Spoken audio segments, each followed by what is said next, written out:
Hi friends, എല്ലാവർക്കും good morning. ഞാൻ കുറേ ദിവസത്തിന് ശേഷമാണ് കേട്ടോ ഒരു ലോങ് വീഡിയോ എടുക്കുന്നത്. സാധാരണ എനിക്ക് വീഡിയോസ് ഒന്നും എടുക്കാൻ പറ്റാറില്ല കേട്ടോ. രാവിലത്തെ ഒരു തിരക്ക് കാരണം രാവിലെ ലഞ്ചും ബ്രേക്ക്ഫാസ്റ്റ് ഒക്കെ റെഡിയാക്കണം. പിന്നെ തനൂട്ടനും അതിലിടയ്ക്ക് എഴുന്നേറ്റിട്ടുണ്ടാവും. അപ്പോൾ തനൂട്ടനും നോക്കണം. എല്ലാം കൊണ്ടും രാവിലെ തിരക്ക് തന്നെയാണ് കേട്ടോ. അതുകൊണ്ട് തന്നെ എനിക്ക് വീഡിയോസ് ഒന്നും എടുക്കാൻ പറ്റാറില്ല. പിന്നെ ഞാൻ ഈ വോയിസ് കൊടുക്കുമ്പോൾ തനൂട്ടൻ കിടന്ന് ഇങ്ങനെ കൂവുന്നുണ്ട് കേട്ടോ.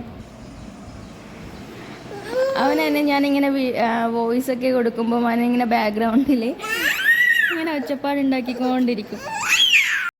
പിന്നെ പുറത്ത് പാൽ കൊണ്ടുവച്ചിട്ടുണ്ട് കേട്ടോ. നാടൻ പാൽ ഞങ്ങൾ വാങ്ങിക്കാറുണ്ട്. അങ്ങനെ ദിവസം കൊണ്ടുവെക്കും കേട്ടോ പാൽ. അപ്പോൾ അത് എടുത്ത് അടുക്കളയിലോട്ട് പോയി. പിന്നെ അതിനുശേഷം ഞാനൊരു ലെമൺ ഹണി ജ്യൂസ് കുടിക്കുന്നുണ്ട് കേട്ടോ.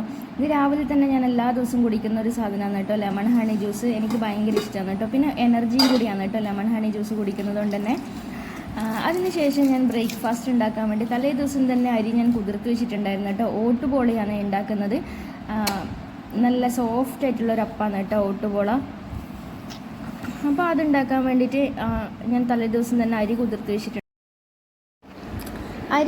വെച്ചിട്ടുണ്ടായിരുന്നു. അപ്പോൾ അരിയിലോട്ട് കുറച്ച് തേങ്ങയും ഒരു 2 സ്പൂണോളം തലേ ദിവസത്തെ ചോറുണ്ടാവില്ലേ, ചോറും കൂടി ചേർത്തിട്ട് കുറച്ച് വെള്ളവും കുറച്ച് ഉപ്പും കൂടി ചേർത്തിട്ട് നല്ല ഫൈനായിട്ട് അരച്ചെടുക്കും കേട്ടോ. നല്ല തിക്കായിട്ട് വേണം അരച്ചെടുക്കാൻ വേണ്ടി. ലൂസായി പോകാനേ പാടില്ല. സാധാരണ ദോശ ചുടുന്ന പോലെയല്ല കേട്ടോ ഇത്. അപ്പോൾ ആ ഒരു ബാറ്ററിൽ വേണം നമുക്ക് കിട്ടാൻ വേണ്ടിയിട്ട്. അതിന് ശേഷം അരച്ച് വെച്ചതിന് ശേഷം ഒരു 2-3 മിനിറ്റ് ഒന്ന് റെസ്റ്റ് ചെയ്യാൻ വെക്കും കേട്ടോ.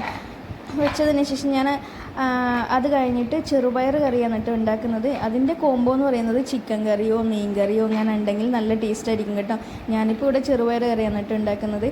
രാവിലെ ചെറുപയർ കറി ഉണ്ടാക്കുന്നത് ഞാനിങ്ങനെയാണ് കേട്ടോ. കുറച്ച് ഉള്ളിയും പച്ചമുളകും കറിവേപ്പിലയും മഞ്ഞൾപ്പൊടിയും മുളക് പൊടി അതുപോലെ തന്നെ ഉപ്പും കൂടി ചേർത്ത് കുറച്ച് വെള്ളം ഒഴിച്ചിട്ട് 5 വിസിലിൽ വേവിച്ചെടുക്കും കേട്ടോ. അതിന് ശേഷമാണ് തേങ്ങയൊക്കെ ചേർക്കുന്നത്. തേങ്ങയും വീണ്ടും പച്ചമുളകും ചേർത്തിട്ടൊന്ന് അരച്ചിട്ട് അതിലോട്ട് ചേർത്ത് കൊടുക്കും കേട്ടോ.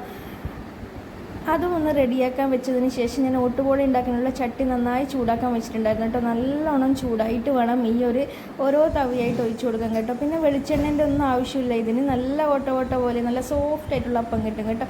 അതിനുശേഷം നമ്മളെ തനൂട്ടിന് ഇത് എഴുന്നേറ്റ് വന്നിട്ടുണ്ട്. തനൂട്ടിന് എഴുന്നേറ്റ പാട് കറിയൊന്നുമില്ല കേട്ടോ. അവൻ കളിച്ചുകൊണ്ടിരിക്കുക ചെയ്യുക. നല്ല മോനാണ് കേട്ടോ.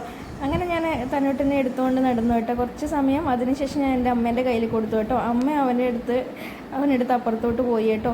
പിന്നെ അങ്ങനെ ഓട്ടുപോളയൊക്കെ ഉണ്ടാക്കി സെറ്റാക്കി കേട്ടോ. അതിനുശേഷം ഞാൻ തനൂട്ടനെ മുകളിലൊന്ന് കഴിച്ചതിന് ശേഷം തനൂട്ടനുള്ള ബ്രേക്ക്ഫാസ്റ്റ് കൊടുത്തു കേട്ടോ. ഇത് ഓട്ടുപോളയും ഉപ്പിടാത്ത ഓട്ടുപോളയും അതുപോലെ തന്നെ തേങ്ങാപ്പാലും കൂടി ചേർത്തിട്ടാണ് കേട്ടോ തനൂട്ടിന് കൊടുക്കുന്നത്. അങ്ങനെ അതൊക്കെ കഴിഞ്ഞിട്ട് ഞാനും കൂടി ബ്രേക്ക്ഫാസ്റ്റ് കഴിച്ചു കേട്ടോ. അപ്പോൾ ഇത്രയേ ഉള്ളൂ ഇന്നത്തെ വീഡിയോ. ഇഷ്ടപ്പെട്ട ലൈക്ക് ചെയ്യുക, ഷെയർ ചെയ്യുക, സബ്സ്ക്രൈബ് ചെയ്യുക, കമൻറ്റ്